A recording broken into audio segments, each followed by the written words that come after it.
Hello students, आज हम chapter 12 पढ़ेंगे बायोलॉजी का, जिसका नाम है मिनरल न्यूट्रिशन।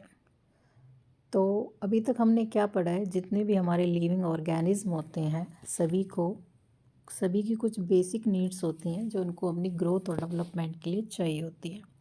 तो यहाँ पे क्वेश्चन ये है कि क्या ये नीड्स सभी की एक ही होती हैं, यानी कि प्लांट्स और एनिमल्स की एक ही हैं या फिर अलग अलग होती हैं। तो अगर आप ध्यान से सोचेंगे तो आप पाएंगे कि जो ये नीड है ये दोनों की लगभग सेम होती हैं, जो कि हमारे होते हैं मैक्रोमोलिक्यूल्स। ये हमने अपने पिछले चैप्टर में भी पढ़े थे। क्या होते हैं मैक्रोमोलिक्यूल्स, हमने इनको डिटेल में पढ़ा था। जैसे कि एग्जांपल हैं carbohydrates, protein, fats, water and minerals. तो ये सभी वो चीज़ें हैं जो किसी भी ऑर्गेनिज्म को अपनी ग्रोथ और डेवलपमेंट के लिए चाहिए होते हैं।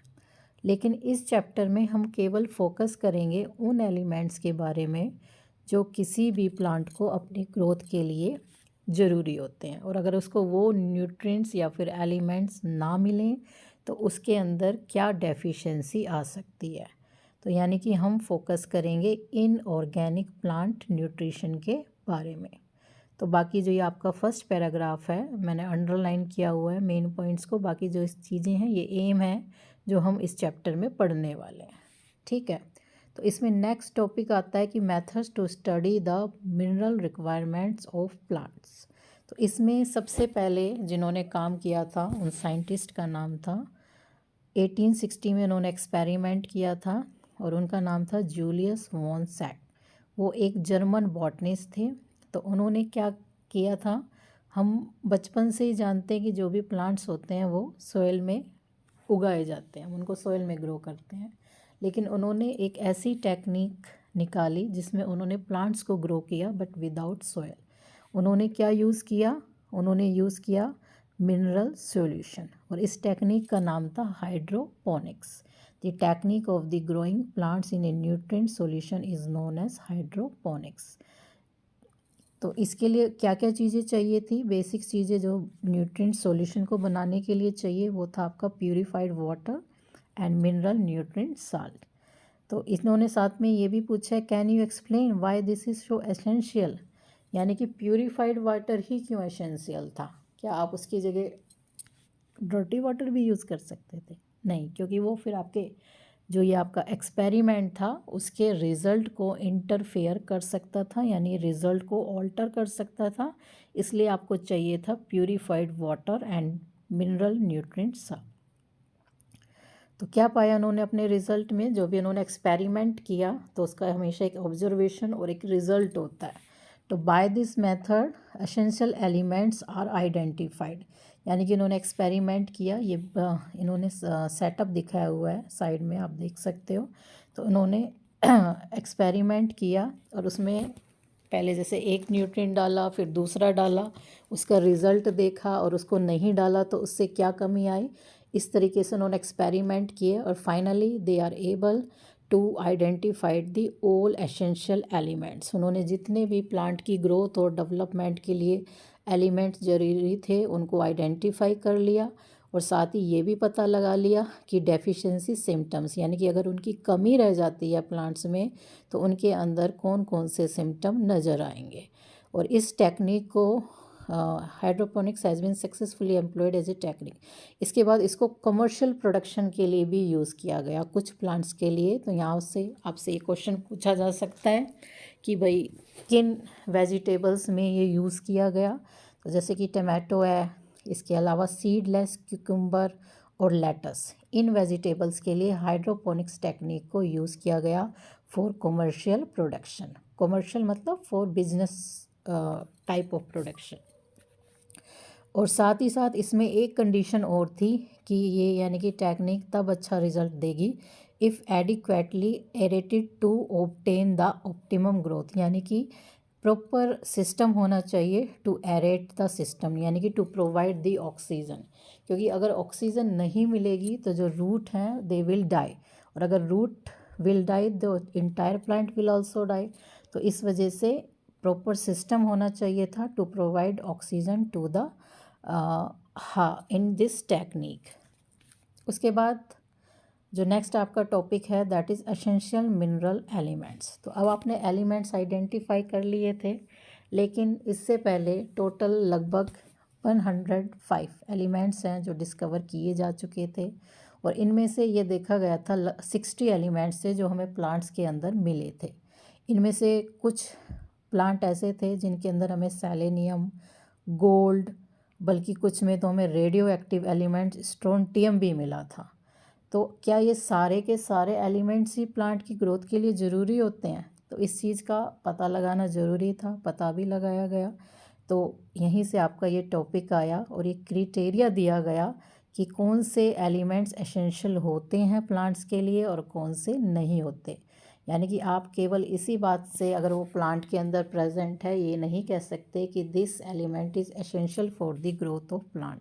तो क्या वो क्राइटेरिया दिए गए थे? तो 3 आपके क्राइटेरिया दिए गए हैं। पहला है it support normal growth and reproduction, यानी कि प्लांट के अंदर वो एलिमेंट उसकी ग्रोथ और रिप्रोडक्शन को सपोर्ट करें। यानी कि अगर वो एलिमेंट उसको मिलेगा, प्रोवाइड होगा, तभी उसके अंदर सीड्स बनेंगे, फ्लावर्स बनेंगे और वो अपनी साइकिल को कंप्लीट कर पाएगा। और अगर वो नहीं मिला तो उसकी जो साइकिल है वो कंप्लीट नहीं हो पाएगी। दूसरा इम्पोर्टेंट पॉइंट था हमारा कि the element must be specific and not replaceable by the another element. यानी कि अगर आप उसकी जगह दूसरा एलिमेंट दे दो तो क्या उसकी कमी को पूरा किया जा सकता है? नहीं किया जा सकता। कोई दूसरा एलिमेंट उसको रिप्लेस नहीं कर सकता हो। और तीसरा पॉइंट था it should be involve in the metabolism of the plant. Metabolism को आप जानते ही हो, जितनी भी रिएक्शन होती हैं किसी भी लिविंग सिस्टम के अंदर, उनको हम मेटाबॉलिज्म बोलते हैं। तो वो एलिमेंट मेटाबॉलिज्म में ज़रूर इन्वॉल्व होना चाहिए था। तो ये हमारे 3 क्राइटेरिया हैं for the essentiality of the elements. ये क्वेश्चन आपसे पूछा जा सकता है बिल्कुल। नेक्स्ट, तो इसको जितने भी एलिमेंट्स थे जो कि एसेंशियल थे प्लांट की ग्रोथ, डेवलपमेंट और रिप्रोडक्शन के लिए, इनको मेनली 2 कैटेगरीज में बांट दिया गया on the basis of quantity, यानी कि कितनी मात्रा में चाहिए। तो एक था आपका मैक्रोन्यूट्रिएंट्स और दूसरी कैटेगरी थी आपकी माइक्रोन्यूट्रिएंट्स। तो मैक्रोन्यूट्रिएंट्स नाम से ही पता चल रहा है लार्ज, यानी कि जो एलिमेंट्स प्लांट लार्ज अमाउंट में लेता है उनको हम बोलते हैं मैक्रोन्यूट्रिएंट्स। और ये कितना लार्ज होना चाहिए? लगभग 10 मिलीमोल पर केजी ऑफ ड्राई मैटर, यानी कि इससे ज़्यादा होना चाहिए। अगर प्लांट को इससे ज़्यादा वो लेता है तो वो आपका मैक्रोन्यूट्रिएंट कहलाएगा। और इसमें आपके कौन कौन से एलिमेंट्स आ गए? Carbon, hydrogen, oxygen, nitrogen, phosphorus, sulphur, potassium, calcium और मैग्नीशियम। ये टोटल आपके 9 होंगे। कई बार वो नंबर भी पूछ लेते हैं कि भाई कितने मैक्रोन्यूट्रिएंट्स होते हैं, तो ये आपके लगभग 9 है जो कि हमारे मैक्रोन्यूट्रिएंट्स कहलाते हैं और प्लांट्स इनको लार्ज अमाउंट में लेता है। तो माइक्रो कौन से होते हैं? जो कि हमें कम अमाउंट में चाहिए होते हैं, लेकिन चाहिए होते हैं, और इनको हम ट्रेस एलिमेंट्स भी बोलते हैं। कई बार वो ऐसे क्वेश्चन पूछ लेते हैं what is the another name for micronutrients, तो क्या होते हैं आपके ट्रेस एलिमेंट। और ये हमको लेस क्वांटिटी में चाहिए होते हैं और ये लेस दैन 10 मिलीमोल पर केजी ऑफ ड्राई मैटर। और इसमें आपके 8 एलिमेंट्स आ जाएंगे जो कि हैं आपके iron, manganese, copper, molybdenum, zinc, boron, chlorine and निकल। ये आपके 8 होते हैं। आपको इनके नंबर और नेम दोनों चीज़ें याद रखनी है क्योंकि दोनों पे क्वेश्चन आपसे पूछा जा सकता है। तो टोटल ये आपके 18 हो गए, 9 और 8 17। इसके अलावा जो बाकी बचे हुए एलिमेंट्स थे उनको फर्दर इनके मतलब 17 एलिमेंट्स को छोड़ के जो बाकी एलिमेंट्स थे उनको बेनिफिशियल एलिमेंट्स बोला गया। क्यों बोला गया? बिकॉज़ ये सभी प्लांट्स तो नहीं लेते थे, लेकिन जो हायर प्लांट्स थे वो इनको लेते थे, उनकी ग्रोथ के लिए ज़रूरी थे। और इनको भी अलग से 4 ब्रॉड कैटेगरीज़ में बांट दिया गया अकॉर्डिंग टू देयर फंक्शन। ये कैटेगरीज़ क्या थी? ये जो मैंने आपको अंडरलाइन की हुई हैं, structural element of cell, second है energy related chemical compounds, third activator और इनहिबिटर, और फोर्थ है आपकी which can alter the osmotic potential of a cell. तो ये 4 कैटेगरीज थी, अकॉर्डिंग टू देयर फंक्शन ये बांटी गई थी। तो जो आपकी फर्स्ट कैटेगरी है स्ट्रक्चरल एलिमेंट्स ऑफ सेल, इसका मतलब ये हुआ वो एलिमेंट्स जो स्ट्रक्चर बनाते हो, ठीक है, उनको क्या बोला गया, यानी कि वो इस कैटेगरी में आ गए। जैसे कि आपके कार्बन, हाइड्रोजन, ऑक्सीजन, नाइट्रोजन, आपने लास्ट चैप्टर में भी पढ़ा था, आपके जितने भी बायोमोलिक्यूल्स होते हैं वो इन्हीं से मिलके बनते हैं और यही आगे क्या बनाते हैं, कोई भी स्ट्रक्चर बनाते हैं, यानी कि बॉडी बनाते हैं किसी भी ऑर्गेनिज्म की। तो इसलिए इनको स्ट्रक्चरल एलिमेंट्स ऑफ सेल बोला गया। जो सेकंड पॉइंट था वो है एनर्जी रिलेटेड केमिकल कंपाउंड्स के जो पार्ट हों, तो जैसे कि आपका एटीपी होता है, एडिनो ट्राइफॉस्फेट, और जी उसमें फॉस्फोरस, यानी कि जो एटीपी की स्ट्रक्चर है वो विदाउट फॉस्फोरस कंप्लीट नहीं होगी। तो यानी कि फॉस्फोरस इसमें आ गया, इसका एग्जांपल होगा। और दूसरा एग्जांपल उन्होंने दिया हुआ है क्लोरोफिल। क्लोरोफिल क्या हमें कौन सा एलिमेंट्स ज़रूरी होता है, मैग्नीशियम। अगर मैग्नीशियम नहीं है तो क्लोरोफिल की स्ट्रक्चर कंप्लीट नहीं होगी।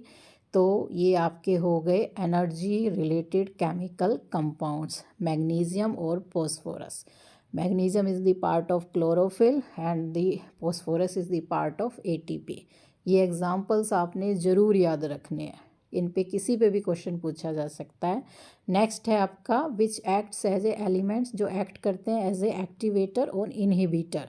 एंजाइम टॉपिक भी हम पढ़ चुके हैं, उसमें हमने पढ़े थे क्या एक्टिवेटर होते हैं और क्या इनहिबिटर होते हैं। तो यहाँ पे ये आपको एग्जांपल दिए हुए, इन्होंने 3 एग्जांपल दिए हैं। एक मैग्नीशियम आयन का दिया है, दूसरा जिंक आयन का दिया हुआ है और तीसरा मोलिब्डेनम का दिया हुआ है। तो जो मैग्नीशियम आयन है ये कौन से एंजाइम का, रिबिस्को जो कि मोस्ट अबंडेंट प्रोटीन है ऑन द अर्थ। तो इसका एक्टिवेटर होता है, यानी कि इस एंजाइम को ये एक्टिवेट करता है, चालू करता है। उसी तरीके से साथ ही साथ ये फोस्फोफेनोल पायरुवेट कार्बोक्सिलेज, जिसको शॉर्ट में हम पैप बोलते हैं, पीपी पैप। तो पैप एंजाइम का भी एक्टिवेटर कौन होता है, मैग्नीशियम आयन होता है, ठीक है। और दोनों ही बहुत इंपॉर्टेंट रोल अदा करते हैं आपकी फोटोसिंथेटिक कार्बन फिक्सेशन में। इसके बाद नेक्स्ट एग्जांपल है आपका जिंक आयन का, जो कि कौन से एंजाइम का एक्टिवेटर है, डिहाइड्रोजिनेज, अल्कोहल डिहाइड्रोजिनेज। और नेक्स्ट है आपका मोलिब्डेनम, जो कि नाइट्रोजिनेज एंजाइम होता है, उसका एक्टिवेटर होता है, जिसका रोल नाइट्रोजन मेटाबॉलिज्म में होता है। तो ये तीनों एग्जाम्पल आपने याद रखने हैं, तीनों एक्टिवेटर के नाम और तीनों एंजाइम्स के नाम आपने याद रखने हैं। उसके बाद नेक्स्ट है आपका दोज एलिमेंट्स जो क्या कर सकते हैं, which can alter the osmotic potential of a cell. Osmotic potential का मतलब, ऑस्मोसिस से मतलब होता है मूवमेंट्स ऑफ वाटर, और इस प्रोसेस को हम बोलेंगे द प्रोसेस कहलाती है ऑस्मोसिस। और ऑस्मोटिक पोटेंशियल इसी से आपका डेवलप होता है, यानी कि जो मूवमेंट है वो डिसाइड होती है बिकॉज ऑफ दिस पोटेंशियल। तो यहाँ पे जो पोटेशियम आयन होता है वो एक इम्पोर्टेंट रोल अदा करता है आपके किसमें, closing and opening of stomata, ठीक है। तो ये आपने एग्जाम्पल याद रखने हैं और यहाँ तक आप अपना रिवाइज करें, इसको अंडरलाइन करें और एनसीईआरटी से रिलेटेड जो भी इस पार्ट से क्वेश्चन है उनको अपनी कॉपी में करें।